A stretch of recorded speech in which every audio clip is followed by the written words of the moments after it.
భరద్వాజ గారు ఇప్పుడే ఒక పాట విన్నాం మనం, ఓజీ నుంచి. అవును, ఫైర్ స్ట్రాంగ్, నిప్పుల ఉప్పెన. నిప్పుల ఉప్పెన.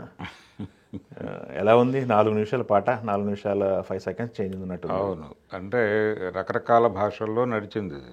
తెలుగు లిరిక్స్ ఉన్నాయి దీనిలో, జపనీస్ ఉంది, ఇంగ్లీష్ ఉంది, అలాగే డిఫరెంట్ పీపుల్ రాశారు ఇది. ఇది అంటే ఇంగ్లీష్ వర్షన్, ఇంగ్లీష్ పదాల వరకు రాజకుమారి అనే ఆవిడ రాసి ఆవిడే పాడుకుంది.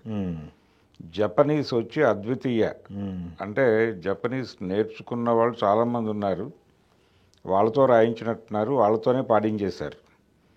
ఆ తర్వాత తెలుగు వెర్షన్ వచ్చేసి విశ్వ శ్రీనివాసన్ వాళ్ళిద్దరూ రాశారు. ఈ పాటని మనకు తమిళ హీరో శంభు పాడతాడు అనేది చాలా కాలం నుంచి చెప్తున్నారు. ఈ సినిమాలో ఒక స్పెషల్ సాంగ్ ఆయనతో పాడిస్తున్నామని. ఈ పాట ఆయన పాడాడు, ఆయనతో పాటు తమన్ కూడా పాడాడు. తమన్తో పాటు భరద్వాజ్, తర్వాత ఈ రాజకుమారి, వీళ్ళందరూ కలిసి పాడారు. అది ఇది ఒక యాంథమ్ సాంగ్గా తీసుకోవాలి. అంటే సినిమాలో ఇది చాలా సందర్భాల్లో వస్తుంది, యాంథమ్ సాంగ్గా ఉంది. రెండోది హీరో క్యారెక్టర్ని ఎలివేట్ చేసేటువంటి పాటగా ఉంది ఇది. అవును, ఆయన పేరు గంభీర అని చెప్పాడు డైరెక్టర్ గారు ఇంతకుముందు. ఓకే. ఓజీ అంటే ఒరిజినల్ గ్యాంగ్స్టర్ అనేది ప్రచారంలో ఉంది, అయితే ఓజస్ గంభీర క్యారెక్టర్ పేరు పవన్ కళ్యాణ్. గంభీర వరకే ఈయన పేరు, ఓజస్ అనేది ఆయన మాస్టర్ పేరు. Okay okay okay. అలా ఆ రెండు కలిపి ఓజీ అని కాయిన్ చేశానని చెప్పాడు ఆయన. ఇది జపనీస్ దీనిలోనే నడుస్తుంది సినిమా, మెజారిటీ అక్కడే షూట్ చేసినట్టున్నారు. కొంత ఫ్లేవర్లో నడుస్తుంది సినిమా, జపనీస్ ఫ్లేవర్లో. బ్యాక్డ్రాప్ అనుకుంటా, అదే బ్యాక్డ్రాప్, ఆ బ్యాక్డ్రాప్లోనే నడుస్తుంది. కాబట్టి ఈ సినిమా ఒక స్టైలిష్ యాక్షన్ ఎంటర్టైనర్గా చూడాలి. పవన్ కళ్యాణ్ లుక్స్ ఆల్రెడీ ఇంతకుముందు రివీల్ చేశారు ఈ సినిమాలో ఎలా ఉండబోతోంది అని. చిన్న గ్లిమ్స్ ఉంటాను, అగ్గిసీత అని చెప్పి ఓజీ. Okay okay. దానిలో ఒక కొన్ని షార్ట్స్ చూపించారు.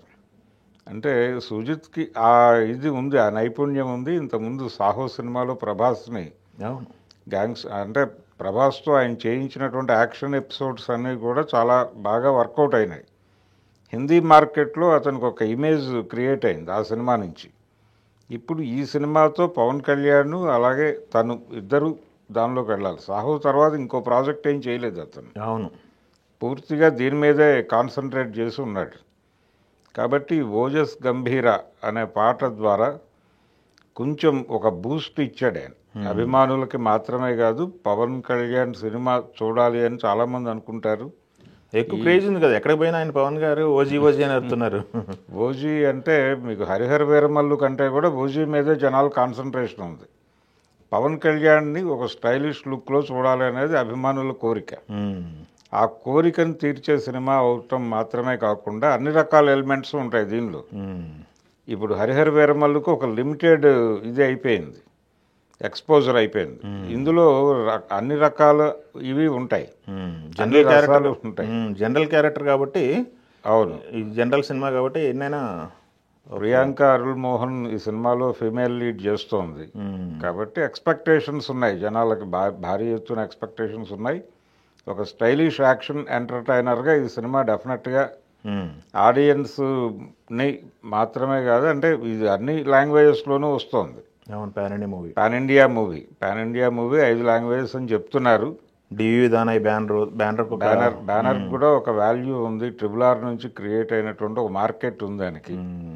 కాబట్టి ఇవన్నీ కలగలిసి ఈ సినిమా మీద ఒక ఎక్స్పెక్టేషన్ ఉంది. ఆ ఎక్స్పెక్టేషన్ రీచ్ అయ్యే పద్ధతిలో ఈ పాట ఉంది. తమన్ ఎక్కువ ఈ సినిమా గురించి మాట్లాడుతున్నారు ఎక్కడున్నా కానీ. అవును, జైలర్ కానీ లేకపోతే మనం విక్రమ్ కానీ, ఈ సినిమాలు గ్యాంగ్స్టర్ సినిమాలు పడితే, మన తెలుగులో పడితే ఎలా ఉంటుందని మన తెలుగు మ్యూజిక్ డైరెక్టర్లు కూడా చేసి చూపిస్తామని చెప్పి ఛాలెంజ్ విసిరాడు.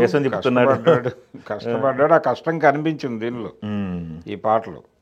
ఆ నిప్పుల ఉప్పెన అని చెప్పడంలోనే, అది ఫైర్ స్ట్రామ్ సాంగ్ అని చెప్పడంలోనే ఆ ఇది ఉంది, ఆ ఫైర్ ఉంది పాటలో ఉంది. అలాగే మనం చాలా సినిమాల్లో చూసాం ఇంతకుముందు ఇలాంటి, అంటే హీరో ఎలివేషన్ సాంగ్ ఇది. యాక్చువల్గా మనకి పాత పద్ధతిలో చెప్పుకోవాలంటే హీరో క్యారెక్టర్ని ఎలివేట్ చేయడం కోసం కొన్ని సందర్భాల్లో అలా ఒక పాట ఉంటుంది ప్రతి సినిమాలోనూ.